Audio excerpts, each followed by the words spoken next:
अस्सलाम वालेकुम दोस्तों, वीडियो को देखने से पहले चैनल को सब्सक्राइब करें और बेल आइकन को भी दबा दें ताकि मजीद वीडियोस की नोटिफिकेशन बर वक्त आप तक पहुंचती रहें। शुक्रिया। लेकिन रुतबान अपने काम का माहिर था। रानी ने हिरन पर कई तीर चलाए, लेकिन दौड़ती और उछलती रुत से चला हुआ तीर इत्तेफाक से ही हिरन को लग सकता था। आगे टीलों में घिरा हुआ मैदान आ गया। एक टिकड़ी से एक घोड़ा उतरा। उसके सवार के हाथ में बर्छी थी। उसने घोड़े को हिरन के पीछे डाल दिया। उधर से माई रानी की रुत मैदान में आई। हट जाओ आगे से, रुतबान ने चिल्लाकर सवार से कहा। ये महारानी का शिकार है। घुड़सवार ने जैसे सुना ही ना हो, वो हिरन के ताक़ुब में रहा। महारानी, रुतबान ने माई रानी से कहा, तीर और कमान मुझे दें, हिरन से पहले मैं इस सवार को ख़त्म कर दूं। ये अपने मुल्क का मालूम नहीं होता। माई ने कहा। हिरन एक तरफ मुड़ा, घुड़सवार भी मुड़ा। अब उसका चेहरा जरा सामने आया। ये तो अरब का आदमी लगता है। रुतबान ने कहा, उसने इधर आने की जुर्रत कैसे की है? रित पूरी रफ्तार से दौड़ रही थी। माई ने हिरन पर तीर चलाया, ये भी खता गया। घुड़सवार ने बर्छी को दरमियान में से पकड़कर हाथ में तोला। फिर रकाबों पर खड़े होकर उसने बर्छी फेंकी। बर्छी हिरन की गर्दन के पीछे कंधों के दरमियान लगी। उसकी अन्नी हिरन के जिस्म में उतर गई और हिरन चंद कदम आगे जाकर गिर पड़ा। सवार ने घोड़ा रोका, कूद कर उतरा और हिरन के पास खड़ा हो गया। माई रानी की रुत उसके सामने आ रुकी। वो आदमी माई की तरफ देख रहा था और उसके होंठों पर मुस्कुराहट थी। रुतबान गुस्से से रुत से उतरा और उस आदमी के सामने जा खड़ा हुआ। क्या तुम उन अरबों में से हो जिन्हें महाराजा ने पनाह दे रखी है? रुतबान ने अपनी जबान में पूछा। क्या तुम नहीं जानते तुमने कितना बड़ा जुर्म किया है? महारानी तुम्हें रुत के पीछे बंधवाकर मुझे हुक्म देंगी कि रुत को दौड़ा दो। तुम अरबी लोग होते ही बेअदब और बदतमीज हो। मैं उन अरबों में से नहीं हूँ, उस आदमी ने कहा, और मैं बदतमीज और बेअदब भी नहीं हूँ। ओह, रुतबान ने कहा, तुम हमारी जबान बोल सकते हो। माई रानी को गुस्सा आना चाहिए था। वो रुत से उतरी गुस्से से ही थी, लेकिन उस जवान साल अरब के सामने जाकर रुक गई और नजरें उसके चेहरे पर गाड़ दी। अरब के उस बाशिंदे की उम्र 30 साल के लगभग थी। उसका रंग सफ़ेदी माइल गंदमी था।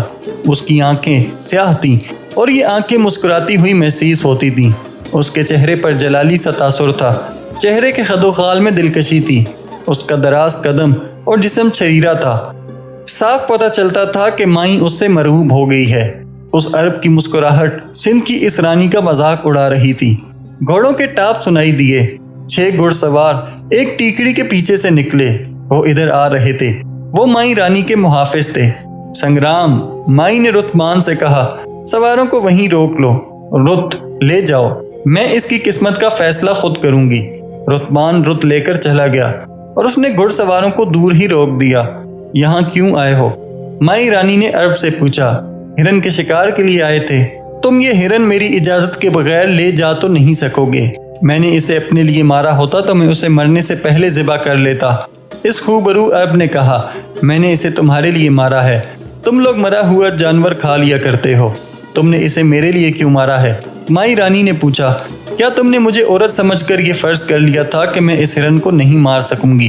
तुमने मेरे साथ मजाक किया है, या तुमने देखा नहीं था कि मैंने इस हिरन के पीछे आ रही हूँ? मैंने तुम्हें समझा तो एक औरत ही है, अरब ने कहा, लेकिन मैंने तुम्हें कमज़ोर और अनाड़ी शिकारी नहीं समझा था। मैं इस टिकरी के ऊपर खड़ा था।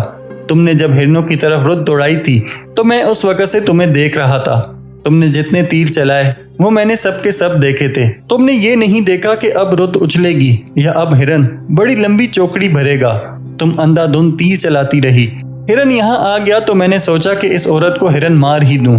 मुझे डर था कि तुम रुत से गिर पड़ोगी। अरब का ये जवान साल आदमी जो मर्दाना हुस्न और वकार का मुजस्मा था, होंठों पर तबस्सुम लिए बोलता जा रहा था और माई रानी चुपचाप उसके मुंह की तरफ देख रही थी।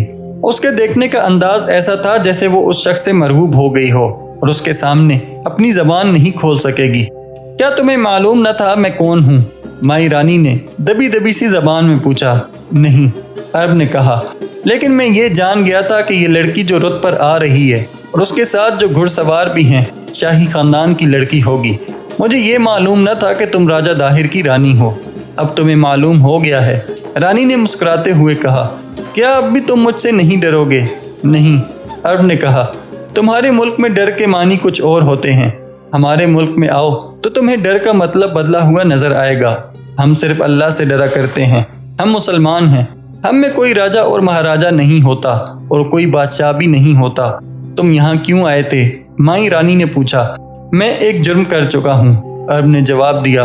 اب اگر یہ بتا دوں کہ میں یہاں کیوں آیا تھا تو یہ میرا دوسرا جرم ہوگا، لیکن میں تمہیں یہ بتا دیتا ہوں کہ میں یہاں کوئی جرم کرنے نہیں آیا تھا، میں پناہ لینے آیا ہوں۔ مائی رانی نے اپنے رتبان کو بلایا، وہ رت دوڑاتا پہنچا۔ رانی نے اسے کہا کہ ہرن سے برچی نکال کر یہیں رہنے دے اور ہرن کو رت میں ڈال کر لے جائے۔ رتبان نے اس کے حکم کی تعمیل کی۔ وہ جب چل پڑا تو رانی نے اسے آواز دے کر روک لیا اور اس کے پاس چلی گئی۔ کوئی خطرہ نہیں سنگرام، رانی نے اسے آہستہ سے کہا، پھر بھی میں اس سے کچھ باتیں معلوم کر رہی ہوں۔ یہ آدمی ہمارے کام کا معلوم ہوتا ہے، تم لوگ یہاں سے تھوڑا پیچھے چلے جاؤ۔ مہارانی سنگرام نے کہا، جو عقل آپ میں ہے وہ ہم میں نہیں۔ میں صرف یہ عرض کروں گا کہ ہوشیار رہنا، ان مسلمانوں کا کوئی بھروسہ نہیں۔ تم فکر نہ کرو، مائی رانی نے کہا، جاؤ، یہ شخص میرا کچھ نہیں بگاڑ سکتا۔ رتبان چلا گیا۔ رانی کے سوار محافظ بھی کچھ دور کھڑے تھے، وہاں سے ہٹ گئے۔ رانی پھر اس عرب کے پاس جا کھڑی ہوئی۔ کیا تم اپنے متعلق مجھے کچھ بتاؤ گے؟ مائی رانی نے اس عرب سے پوچھا۔ کچھ بتانے سے پہلے میں کچھ پوچھوں گا۔ پوچھو، مائی نے کہا۔ میں تمہارے ملک سے واقف ہوں، عرب نے کہا۔ اس ملک کے راجے اور ان کی رانیاں ایک عام آدمی کے ساتھ اس طرح نرمی سے بات نہیں کیا کرتی جس طرح تم کر رہی ہو۔ یہاں انسان انسانوں کے خدا بنے ہوئے ہیں، تم کوئی عام آدمی معلوم نہیں ہوتے۔ مائی رانی نے کہا، تم کسی شاہی خاندان کے آدمی ہو، تم نے ہماری زبان کہاں سے سیکھی ہے؟ تم تو ہمارے ملک کی اور بھی کچھ باتیں جانتے ہو۔ رانی چپ ہو گئی اور کچھ سوچ کر عرب کی طرف دیکھا اور کہنے لگی، مجھے تمہارے ساتھ سختی سے بات کرنے کی ضرورت نہیں۔ میں تمہیں یہ بتا دیتی ہوں کہ تم اس وقت میرے محافظوں کے گھیرے میں ہو اور میں تمہیں عرب کا جاسوس سمجھتی ہوں۔ کیا تم میرا یہ شک رفع کر سکتے ہو؟ نہیں، عرب نے کہا، میں صرف یہ کہہ سکتا ہوں کہ میں کسی کا جاسوس نہیں۔ میرا نام بلال بن حشمان ہے اور میں اپنی خلافت کا باغی ہوں۔ معلوم ہوا تھا کہ یہاں عرب کے بہت سے باشندوں نے پناہ لے رکھی ہے، وہ سب باغی تھے۔ ہاں، یہ صحیح ہے، مائی رانی نے کہا، ہم نے سینکڑوں عربوں کو پناہ میں رکھا ہوا ہے، تم ان کے پاس کیوں نہیں چلے گئے؟ مجھے معلوم نہیں وہ کہاں ہیں، عرب نے جواب دیا۔ میں اکیلا نہیں، میرے ساتھ 4 اور ساتھی ہیں، ہم 4-5 دنوں سے یہاں چھپے ہوئے ہیں۔ پتہ نہیں چل رہا تھا کہ یہاں کے راجا تک کس طرح پہنچیں اور پناہ حاصل کریں۔ تم نے پوچھا تھا کہ میں نے تمہارے ملک کی زبان کہاں سے سیکھی ہے۔ میں لڑکپن میں اپنے باپ کے ساتھ اس ملک میں آ چکا ہوں اور میں نے 5 سال یہیں گزارے تھے۔ کیا تم سندھ میں رہے تھے؟ نہیں رانی، بلال نے جواب دیا، میں سب سے پہلے سراندیپ گیا تھا۔ تم جانتی ہوگی کہ بڑی لمبی مدت سے وہاں مسلمان آباد ہیں۔ اس کے قریب ہندوستان کے علاقے مالابار میں بھی عرب کے مسلمان آ کر آباد ہوئے تھے۔ میں جانتی ہوں، رانی نے کہا، مجھے معلوم ہے یہ عرب کے وہ مسلمان ہیں جو تجارت کے لیے وہاں گئے تھے اور ان میں بہت سے وہیں آباد ہو گئے تھے۔ اور میں یہ بھی جانتی ہوں کہ مالابار میں جو مسلمان ہیں وہ اسلام کی تقلیب بھی کرتے ہیں اور انہوں نے علاقوں کے بے شمار دوسرے مذہبوں کے خاندانوں کو مسلمان بنا دیا ہے۔ میرا باپ بھی مبلغ تھا، بلال بن عثمان نے کہا، وہ تاجر بھی تھا۔ میں اس کے ساتھ ادھر آیا تھا، اپنے باپ کے ساتھ ہندوستان کے کئی علاقوں میں گیا تھا۔ میں نے اس دوران یہاں کی زبان سیکھی تھی۔ باپ مجھے بھی تبلیغ کی تربیت دے رہا تھا، لیکن میں سپاہ گیری کا شوقین تھا۔ باپ نے جب میرا یہ شوق دیکھا تو اس نے مجھے سپاہ گیری کے استادوں کے حوالے کر دیا، اور جب میں جوان ہو گیا تو اس نے مجھے واپس عرب بھیج دیا۔ میں خلیفہ کے لشکر میں شامل ہو گیا۔ کچھ عرصے بعد خلافت پر جھگڑا شروع ہو گیا۔ جو فوجی اور شہری اس وقت کے خلیفہ کے خلاف تھے انہوں نے بغاوت کر دی، لیکن ناکام ہوئے اور پکڑے گئے۔ ان میں سے بہت سے وہاں سے بھاگ آئے تھے۔ یہ وہ عربی باشندے ہیں جنہیں یہاں کے راجا نے پناہ دی تھی۔ میں چونکہ انہی کی اولاد میں سے ہوں، اس لیے مجھے بھی وہاں سے بھاگنا پڑا۔ وہ بہت پرانی بات ہے جب عرب کے باغی یہاں آئے تھے، مائی رانی نے کہا۔ تم اب کیوں آئے ہو؟ میں دراصل ان کا باغی نہیں جن کے خلاف پہلے بغاوت ہوئی تھی، بلال نے کہا۔ بغاوت کے وقت تو میں بھی باغی ہی تھا، لیکن تھوڑے عرصے سے میں نے محسوس کرنا شروع کر دیا تھا کہ آپس کی لڑائیاں اچھی نہیں ہوتی۔ میں موجودہ خلافت کا وفادار ہو گیا، لیکن وہاں ابھی تک اس خلافت کے باغی موجود ہیں۔ انہوں نے مجھے قتل کی دھمکی دی ہے۔ میں دراصل باغیوں کا باغی ہو گیا تھا۔ اپنے ملک میں میرا زندہ رہنا مشکل ہو گیا تھا، اس لیے میں اپنے 4 ساتھیوں کے ساتھ یہاں آ گیا ہوں۔ میں اب بھی شش و پنج میں پڑا ہوا ہوں۔ کبھی خیال آتا ہے کہ میں شاید غلطی پر ہوں اور مجھے باقیوں کا ساتھ دینا چاہیے۔ مائی رانی کے چہرے کے تاثرات کچھ اور تھے۔ یہ تاثرات کسی رانی کے چہرے کے نہیں بلکہ ایک عام سی لڑکی کے تاثرات تھے۔ ایسے تاثرات چہرے پر اس وقت آیا کرتے ہیں جب کوئی آدمی دل کو اچھا لگتا ہے اور دل کہتا ہے کہ یہ سامنے بیٹھا رہے، بولتا رہے اور میں سنتی رہوں، کیا تم مجھ پر اعتبار کر سکتی ہو؟ بلال بن عثمان نے رانی سے پوچھا۔ میں قلعے میں جو بھی نوکری ملے گی کرنے کو تیار ہوں۔ میں کہتا ہوں کہ مجھے کوئی ٹھکانہ مل جائے تو میں اطمینان سے بیٹھ کر سوچوں کہ صحیح کون اور غلط کون ہے، کیا میں غلط تو نہیں؟ میں تمہارے لیے کچھ کروں گی۔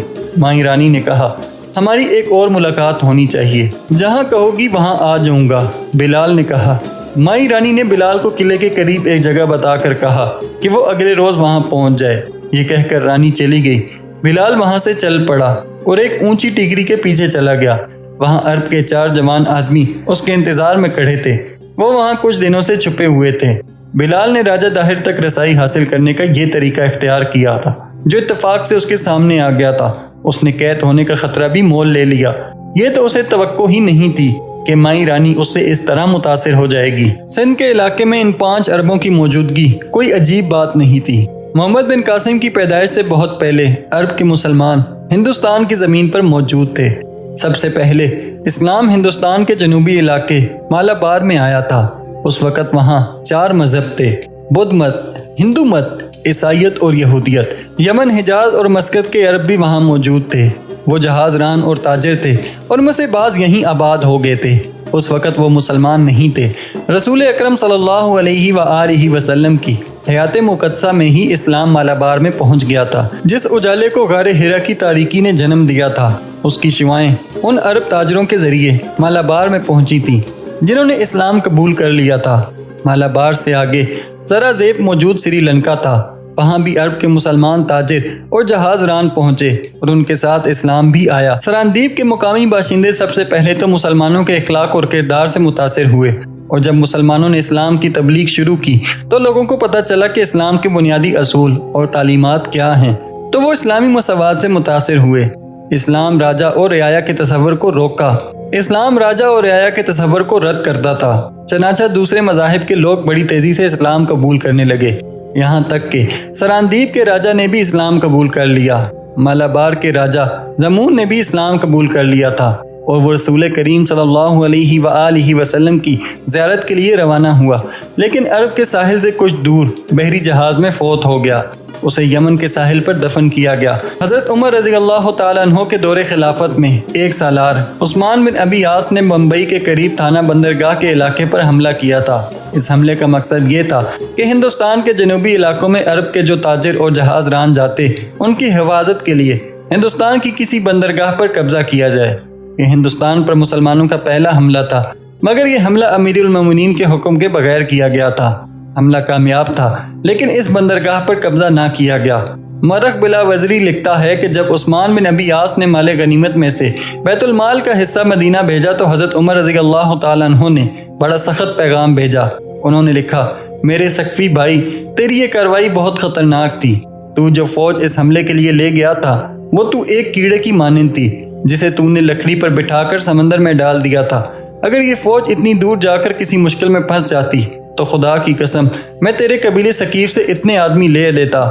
اس کے کچھ ہی دنوں بعد عثمان بن ابی عاص نے امیر المومنین کی اجازت سے سندھ پر ایک اور حملہ کیا۔ انہوں نے اپنے لشکر کو 2 حصوں میں تقسیم کر دیا تھا۔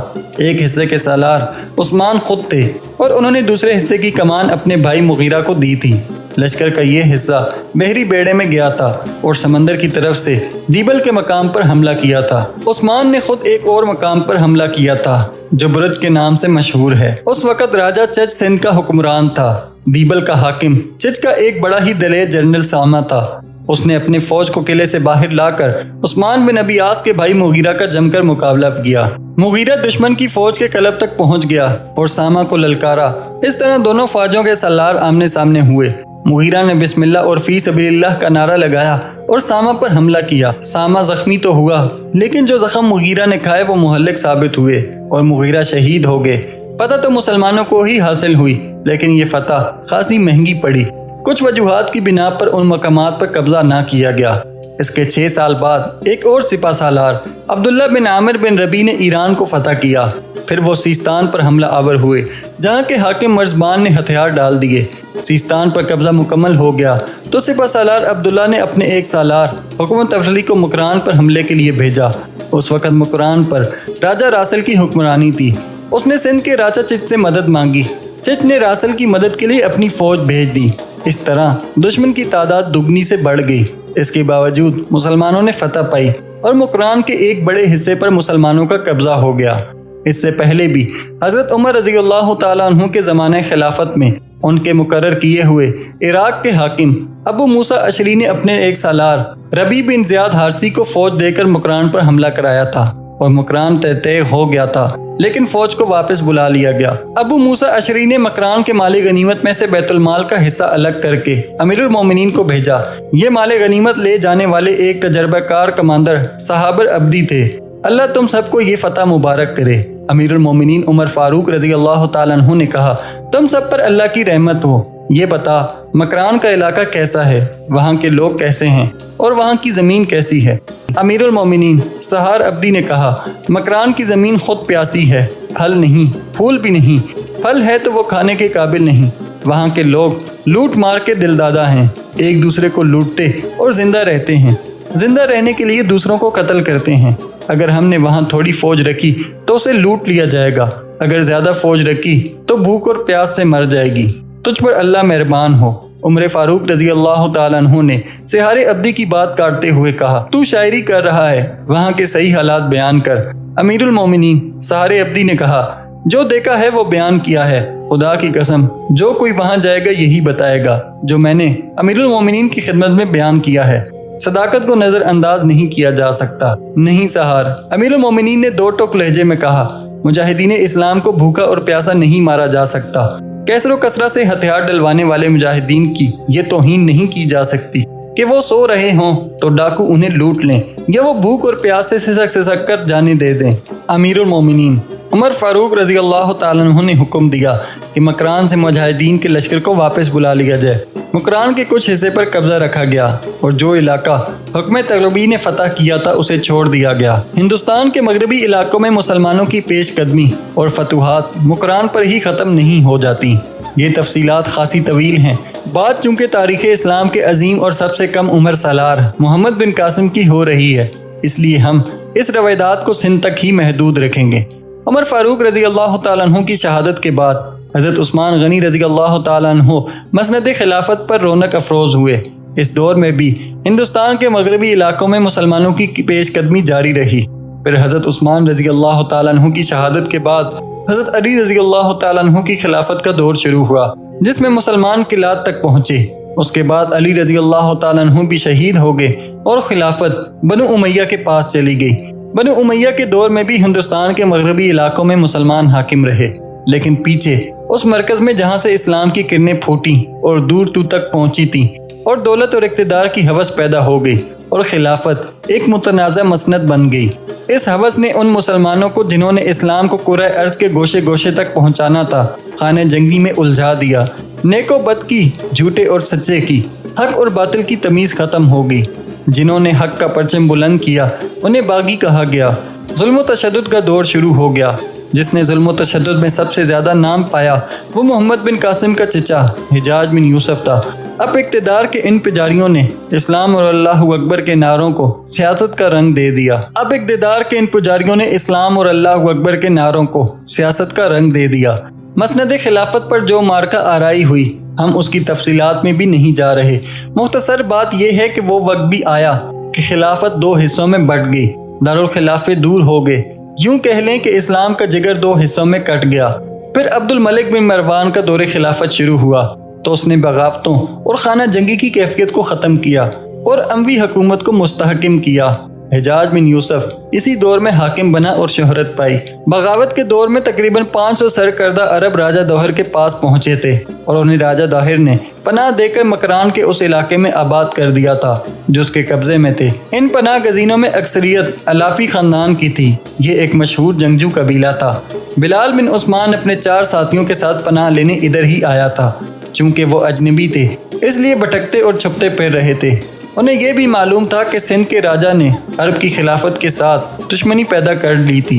इसकी एक वजह तो ये थी कि उसने खिलाफत के बागियों को पनाह दे रखी थी और दूसरी वजह ये कि उसके बाप चच ने मुसलमानों के खिलाफ मुकरानियों को मदद दी थी।